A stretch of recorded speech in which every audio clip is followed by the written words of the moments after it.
Muito bem. Vamos nos preparar então para este momento.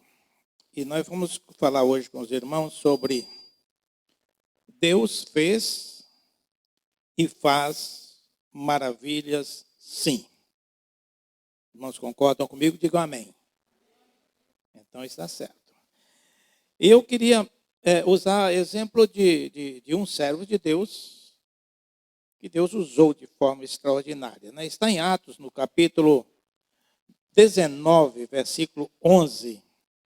Eu queria que, se possível, esse versículo ficasse ali até o final da mensagem, tá bom?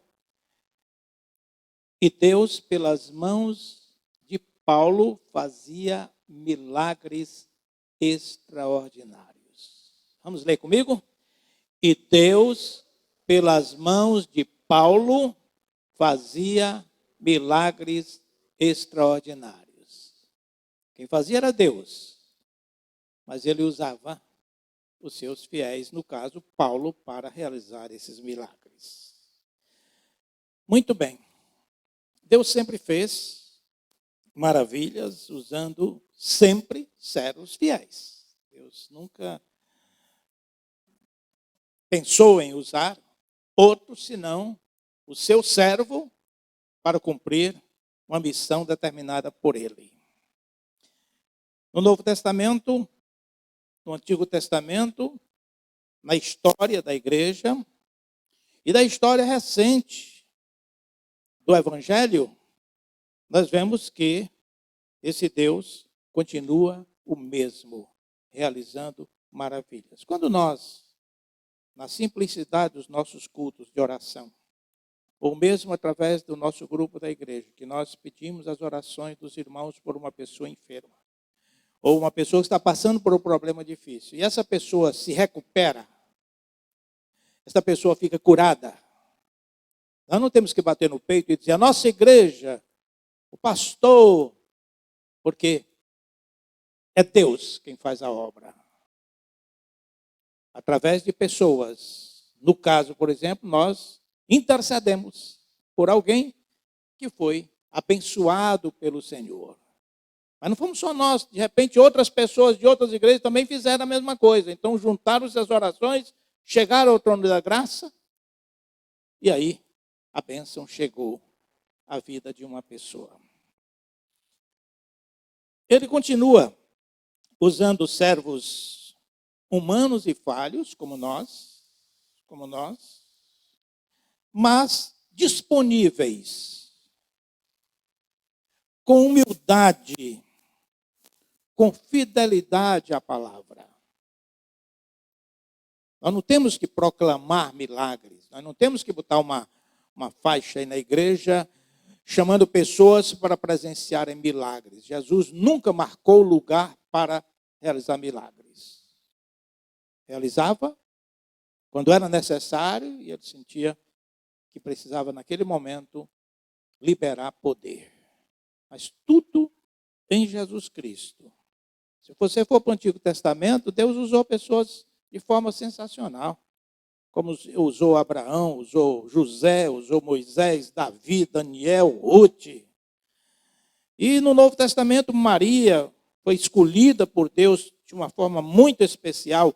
Pedro, João, e na história da igreja você tem grandes servos de Deus, inclusive Lutero, que foi o homem usado por Deus para fazer parte ou comandar uma reforma que nos favoreceu até hoje. Deus faz maravilhas e vai continuar fazendo. E usando pessoas simples, pessoas limitadas, pessoas frágeis como nós.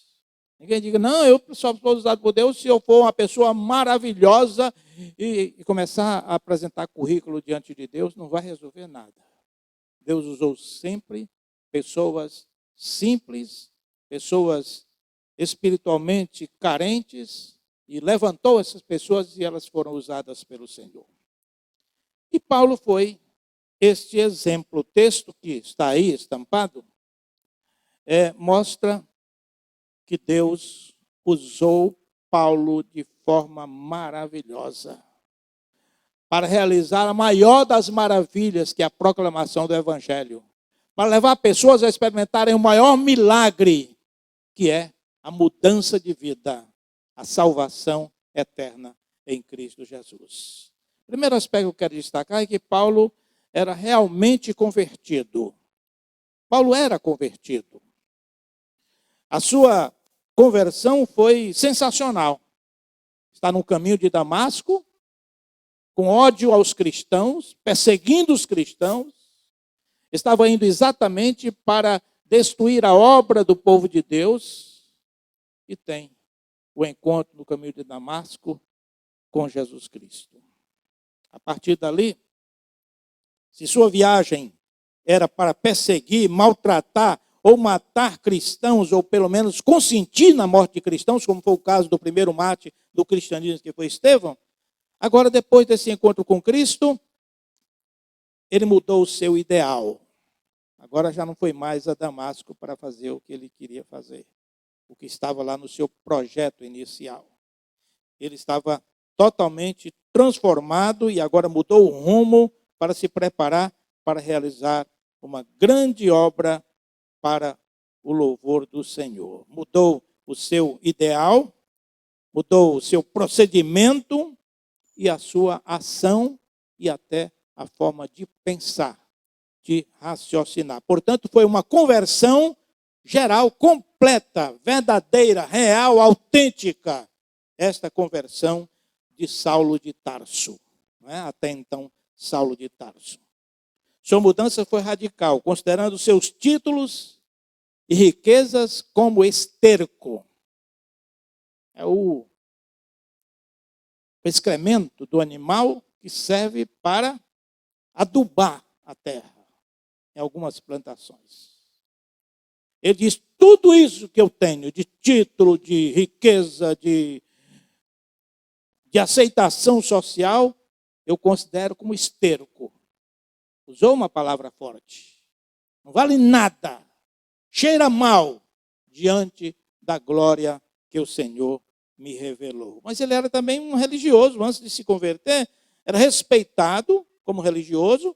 Era um rapaz culto, fariseu zeloso, portanto zeloso da lei mosaica, amigo das autoridades, é tanto que ele conseguiu autorização das autoridades para perseguir os cristãos em qualquer lugar que ele quisesse.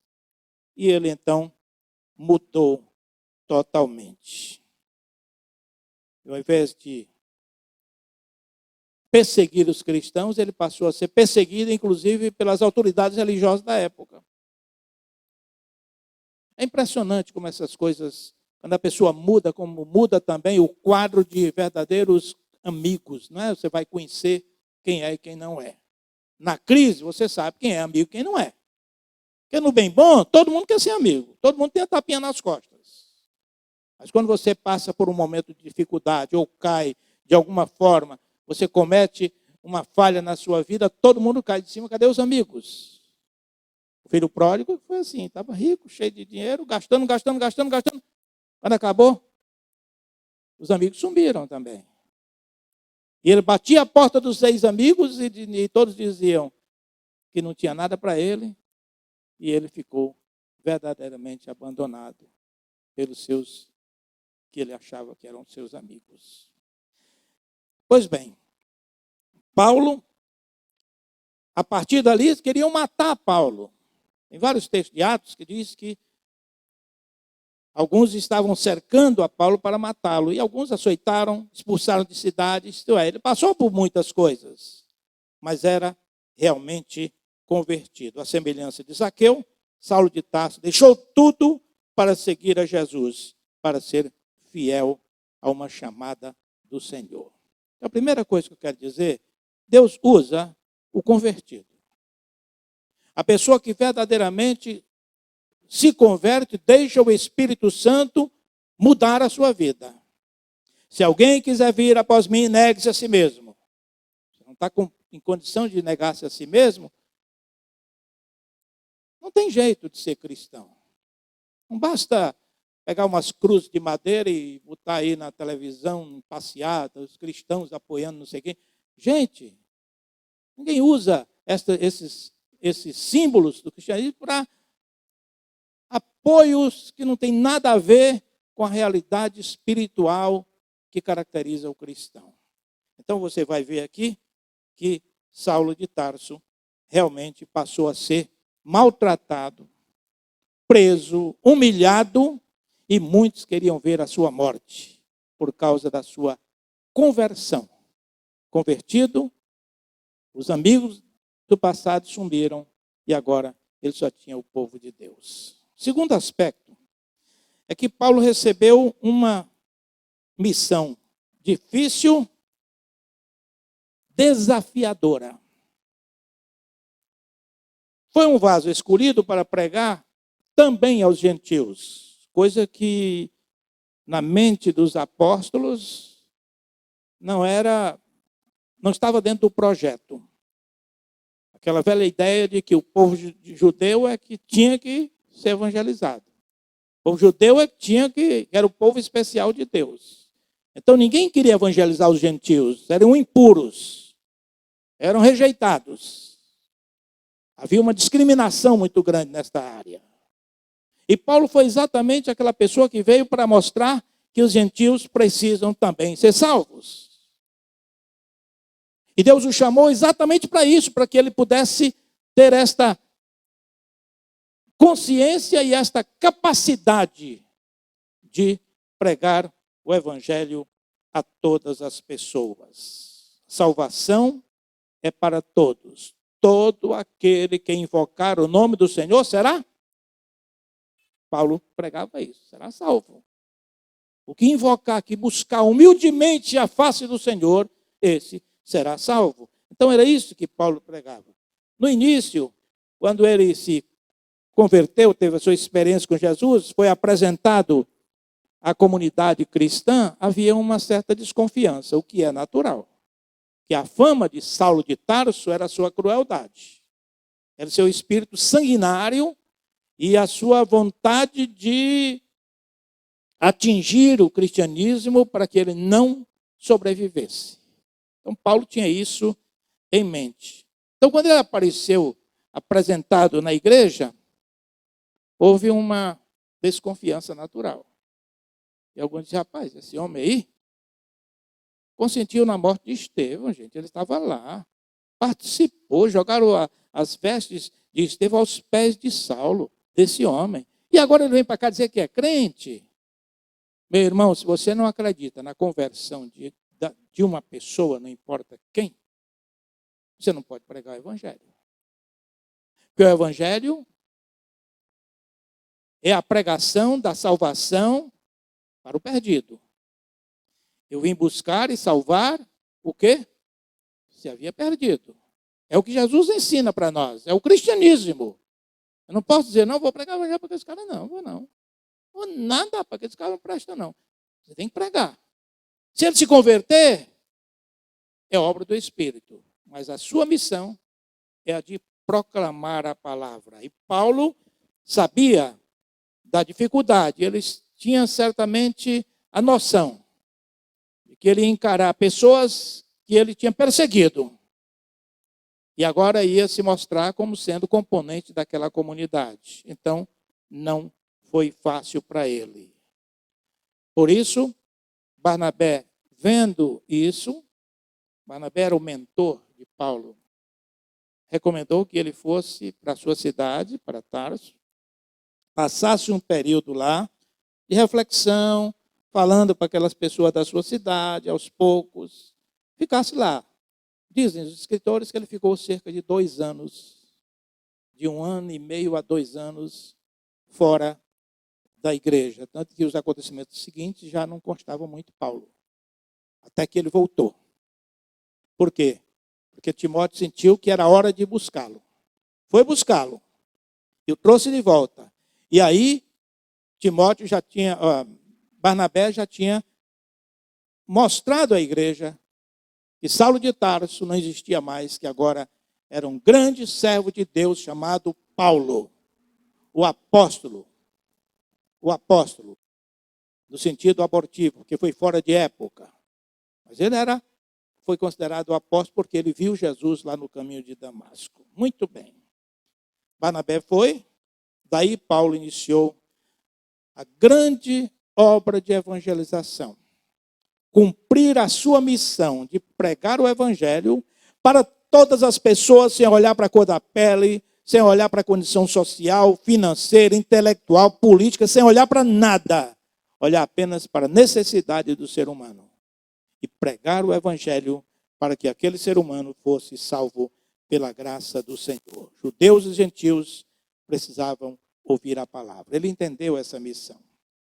A terceira coisa importante é que Paulo reconheceu que dependia de Deus. Dependia de Deus. Era em Deus que ele ia encontrar força, bênção e orientação para realizar esta obra tão grandiosa que foi colocada sobre os seus ombros. Paulo tinha consciência da grandeza da obra de evangelização e ele dizia, não me envergonhe do evangelho, pois o evangelho é o poder de Deus. Nada com ele. O poder de Deus para a salvação de todo aquele que nele crê. Não tinha presunção de sabedoria. Embora fosse intelectual, fosse um homem de grande conhecimento, ele tinha sido discípulo de Gamaliel. Os grandes mestres, na época antiga, eles ensinavam, podia ser na sinagoga, se fosse na área religiosa, se não, debaixo das árvores, nas esquinas, nas praças. Gamaliel era um grande mestre. E Saulo de Tarso era discípulo de Gamaliel. Era que dissesse assim, rapaz, você estudou com Gamaliel? Era quem? Você estudou em Harvard? Tem diploma de lá? Então você deve ser gente muito intelectual. Né? Ou em Oxford. Também. O currículo era forte. Mas nem isso Gamaliel, ele levou em conta. Ele não se envaidecia dessas coisas.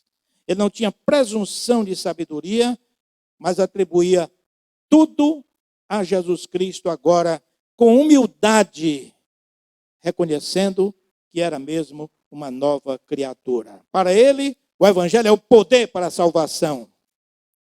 Não é o pregador que é o poder. Eu fico muito preocupado quando eu vejo igrejas e denominações que são fundamentadas no homem, numa pessoa. Quando você fala naquela igreja, pensa logo naquele dono da igreja. Dono da igreja. Não existe isso dentro do evangelho. Existem servos que servem ao Senhor e abençoa o seu rebanho. Não tem nada mais do que isso. Porque tudo é do Senhor. O evangelho é que é o poder de Deus. Não é o pregador, não é o evangelista que é o poder de Deus. É o evangelho que é verdadeiramente o poder de Deus. Não se gloriava em seus feitos, mas apenas no sacrifício de Cristo realizado na cruz. Por isso ele dizia, longe esteja eu de gloriar-me em mim mesmo, a não ser na cruz de Cristo, onde ele deu a sua vida por nós.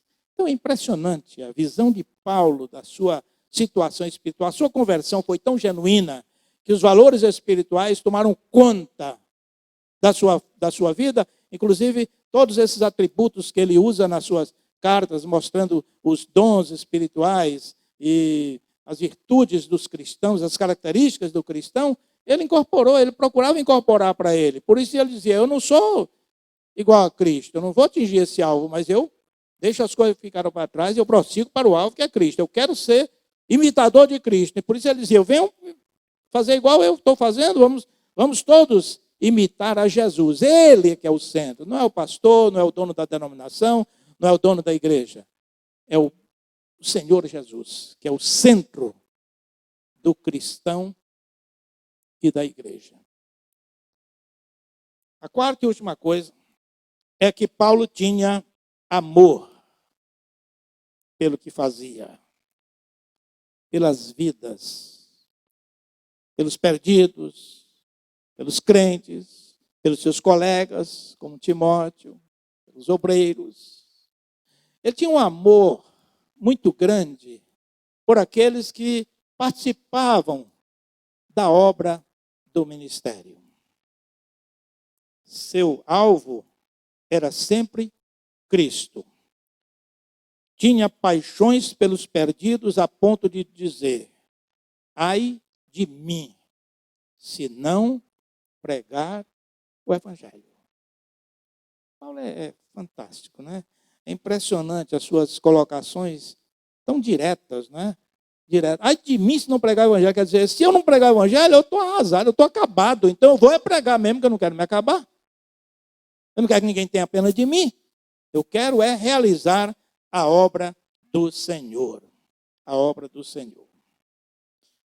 Daí, sua disposição enquanto missionário, realizando 3 obras missionárias, 3 viagens missionárias, com todas as dificuldades, meu irmão.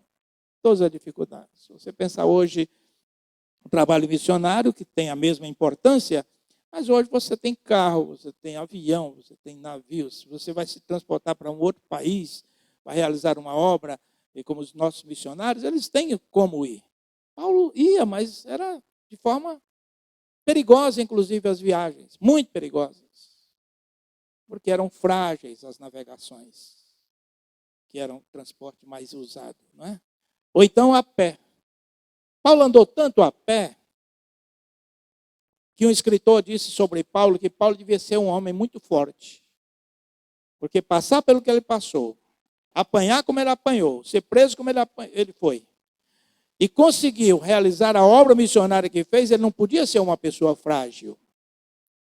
Embora tivesse um espinho na carne, que alguns dizem que era uma enfermidade, podia ser um tipo de enfermidade, mas não que afetasse a sua obra, porque ele realizava o trabalho dele como um gigante. Como um gigante. Era um homem destemido e pronto a realizar a obra com determinação. Seu lado pastor lhe fazia cuidar das igrejas, que ele mesmo abria a igreja numa cidade, ia para outra, deixava um evangelista ali, ia para outra e começava a realizar a obra. A obra, ele cuidava das igrejas com amor, mas também com disciplina. Quando você lê as cartas aos Coríntios, você vai ver que Paulo batia forte quando precisava. Esse é o lado do pastor. Não agora como pregador, mas como administrador. Você está administrando um rebanho. Você não pode deixar de usar a vara e o cajado. O cajado para ajudar. E a vara para corrigir. Por isso, quando ele escreve a Timóteo, ele diz: corrige, exorta. E tem muitos irmãos que não gostam de ser exortados, né? Viu uma irmã numa igreja lá em Maceió, que ela dizia: pastor, no dia que um pastor chamar a atenção do meu filho, eu saio da igreja com a minha família. E se seu filho estiver errado, minha irmã? Quero nem saber, pastor não tem que mandar nos meus filhos, não. Quem manda nos meus filhos sou eu. E o menino era traquino, viu? Eu estou dizendo isso porque foi comigo. Eu estava começando o ministério. E eu não tinha falado nada, não, mas ela disse isso para já me prevenir, né? Logo que eu cheguei na igreja. Se você não pode exortar, você não pode, vai fazer só o quê? Ficar só aqui pregando: irmãozinho, vamos para o céu, todo mundo vai para o céu, fazer uma filazinha aqui. Não é bem isso que o pastor só tem que fazer, ele tem que cuidar. Ele tem que ajudar. Às vezes a pessoa: mas você só sabe, aqui eu vou dizer isso, não estou falando sobre mim, não, falando sobre a figura do pastor. Você só sabe o valor do pastor quando você tiver uma crise e precisar dele. Aí você vai ver o quanto o pastor vai estar do seu lado, em qualquer que seja a sua crise, seja moral, seja espiritual, seja financeira, vai estar junto. O que ele puder fazer, ele vai fazer. Pastor cuida das ovelhas. Pastor repreende as ovelhas. Pastor disciplina as ovelhas. Isso é o que Paulo fazia. Cuidava das igrejas com grande amor.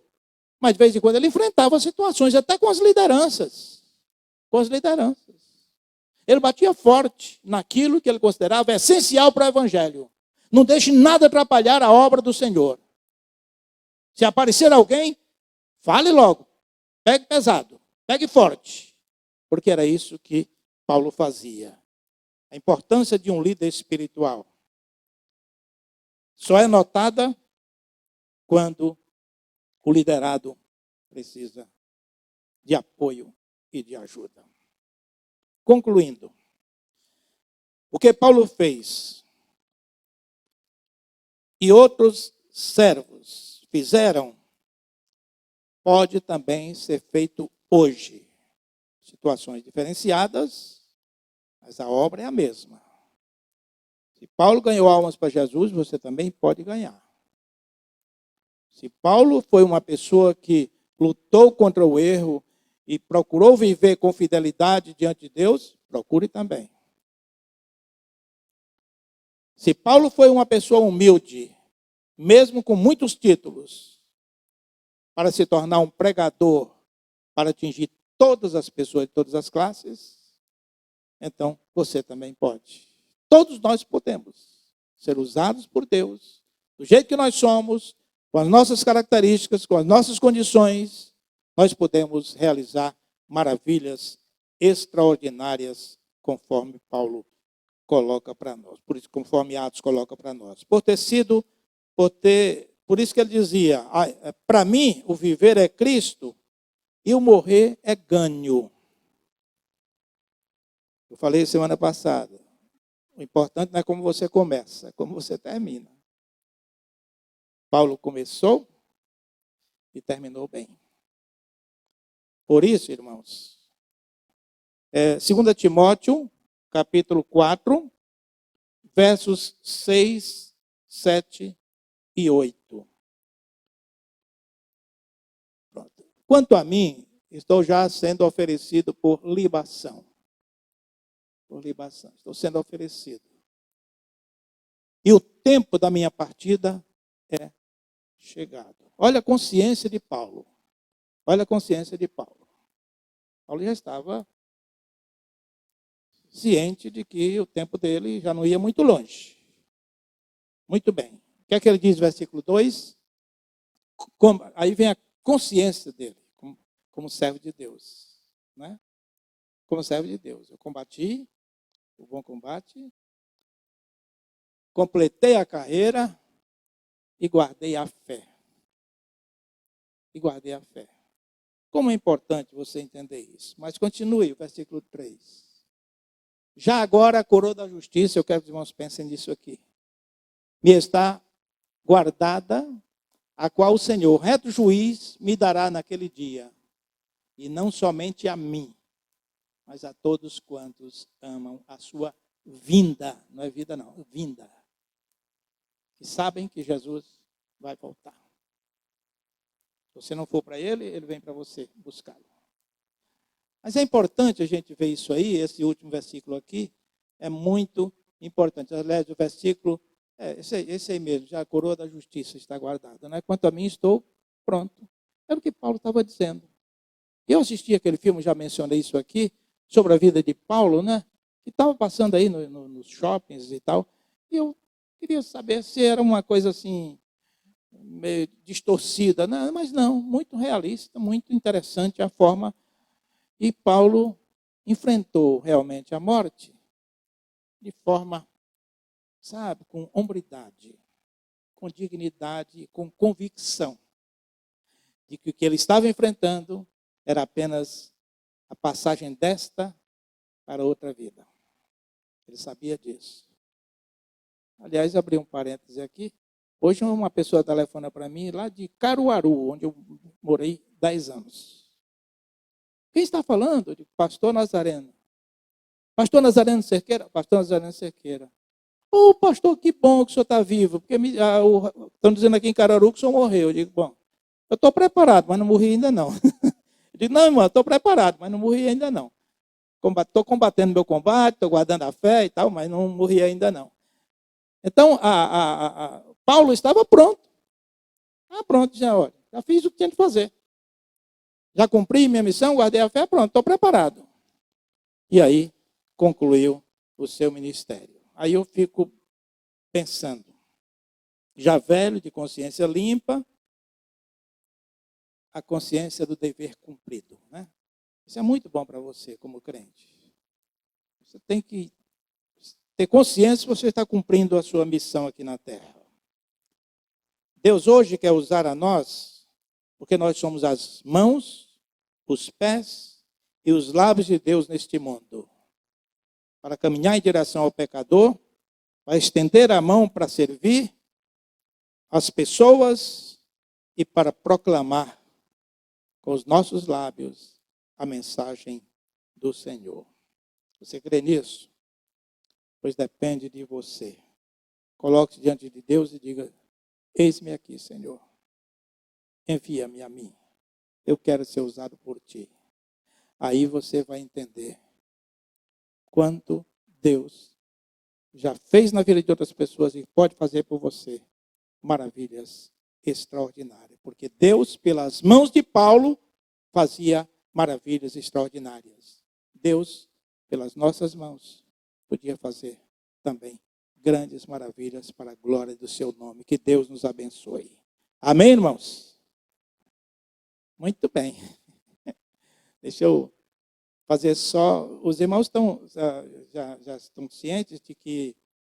o pessoal da música pode encostar aqui. De que no próximo domingo a gente já vai ter condição de liberar. Só que tem muita cautela ainda com isso. Venha quem estiver sentindo muita vontade de vir à igreja. Eu sei que tem pessoas que não estão vindo, que ligam para mim, porque estão com medo ainda, não estão muito seguros. E a gente tem que respeitar isso.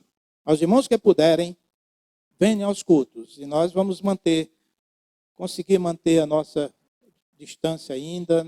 Nossa igreja não é tão grande, então a gente tem condição de fazer isso. Agora, acredito que a gente não volta ainda às escolas bíblicas, negócio com criança, porque é dentro de uma salinha com ar-condicionado, aí não tem condição, né? Vamos, primeiramente, a partir de domingo, voltar ainda às 18h30, certo? Certo, irmãos? Conforme os irmãos decidiram aqui, tá? Fora isso, eu quero desejar aos irmãos uma semana de grandes bênçãos na sua vida, certo? Se você estiver passando por alguma dificuldade, saiba que Deus está com você. Deus está com você. Se você estiver com a sua empresa precisando da bênção de Deus, vai começar, minha irmã, viu? Deus vai abençoar. Vai tudo voltar à normalidade no tempo de Deus, mas enquanto isso, nós estamos confiando no Senhor, que o mar vermelho vai se abrir. Amém, irmãos? Vamos ficar em pé? E agora que a graça de nosso Senhor e Salvador Jesus Cristo, o amor de Deus, nosso Pai, a comunhão, as bênçãos e as consolações do Espírito Santo sejam com todos, agora e para sempre. Amém, irmãos. Amém. Deus abençoe. Vamos louvar ao Senhor com mais uma música.